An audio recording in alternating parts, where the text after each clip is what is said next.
भाई देखिए जो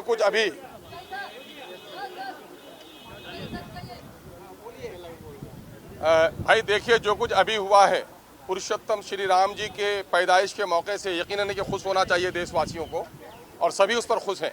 लेकिन उनके पवित्र नाम पर जिस तरह से उनके आदर्शों का चीरहनन हुआ है वो बहुत दुखद बात है। और बिहार में इस वक्त दंगाइयों ने जो दंगे भड़काए हैं, 38 जिले में जो कुछ इन लोगों ने किया है, और एक तरफा तौर पर हर जगह एंटी माइनॉरिटी नारे लगाए इन लोगों ने, और कई दिन पहले से जब से भगवा झंडा इन लोगों ने सड़कों पे गाड़े एक आतंक का माहौल बनाने का काम किया। और उसकी हद तो हो गई नालंदा में 31 तारीख को वहाँ पर पुलिस के सामने में मदरसा अजीजिया को जलाया गया।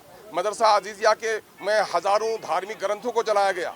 मुरारपुर में लहरी थाना के 10 कदम की दूरी पर, माने 10 मीटर की दूरी होगी वहाँ पर, और वहाँ पर मुरारपुर की मस्जिद का मीनारा तोड़ा गया और उस पर भगवा झंडे बांधे गए। क्या ये सब कुछ 31 तारीख हुआ? उसके बावजूद भी 1 तारीख को इसकी पुनर्वृत्ति क्यों हुई?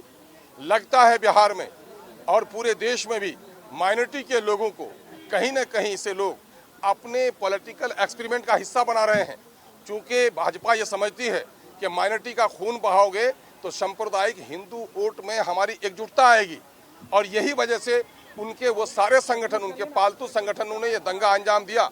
अमित शाह जी कल आए थे, उनको याद होगा कि अमित शाह जी के जामने में नेशनल लेवल के तमाम तरह स्टेट के डीजीपी और आईजी की जो मीटिंग हुई थी उसमें दंगा भड़काने वाले संगठनों का नाम दिया गया था, और वो संगठन यहाँ शामिल थी। अगर उन पर पाबंदी लगा दी गई होती तो ये घटना नहीं घटती।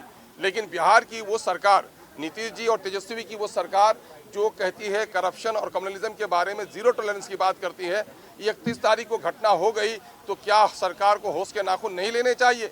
इनके पुलिस के सामने में एक तरफा तौर पर जहां महमूद की दुकान है वहां जलाई गई और दूसरे लोगों की दुकान बख्श दी गई। इसका मतलब क्या था? पूरे प्लान वे में फसाद किया गया। और उन्होंने अगर 31 तारीख की घटना से बिहार की हुकूमत सचेत हो जाती तो 1 तारीख को इसकी पुनर्वृत्ति नहीं होती। लगता है कि गठबंधन के लोग भी कहीं ना कहीं ये चाहते हैं कि अक़लियतों पर धक्का मुक्की हो, इनका खून बहे, इनकी इज्जत लुटे, ताकि डर के मारे हमको वोट दें।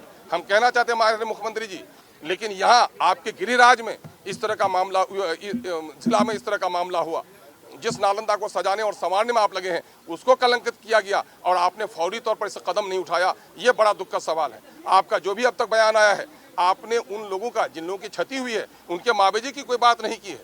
आप दंगाइयों को, मुजरिमों को फौरी तौर पर गिरफ्तार कीजिए। जिनकी क्षति हुई है ऐसे लोगों की क्षतिपूर्ति की बात कीजिए, और आइंदा इस तरह की घटना न हो सरकार संकल्प ले, और जिन पुलिस कर्मियों के लापरवाही के नतीजे में हुआ है उस पर भी आप कार्रवाई करें। ये मुतालबा एमआईएम करती है। और आप दूसरे लोग हैं कुर्सी बचाने और कुर्सी पाने की बात करते हैं, एमआईएम इंसाफ की बात करती है, और बिहार की तरक्की इंसाफ पर हो सकती है। रेड कारपेट बिछाकर वेलकम कर रहे हैं, बाहर से कोई नहीं आ रहा है। क्या इन हालात में लोग आएंगे बाहर से? ये हिंदू मुस्लिम सारे संजीदा लोगों को सोचने की जरूरत है कि अगर बिहार में ये वातावरण समाप्त नहीं किया गया, शांति सौहार्द और न्याय नहीं स्थापित किया गया, तो बिहार का जो नुकसान हुआ है वो नुकसान हुआ है, आने वाले हमारे पीढ़ियों का नुकसान हुआ।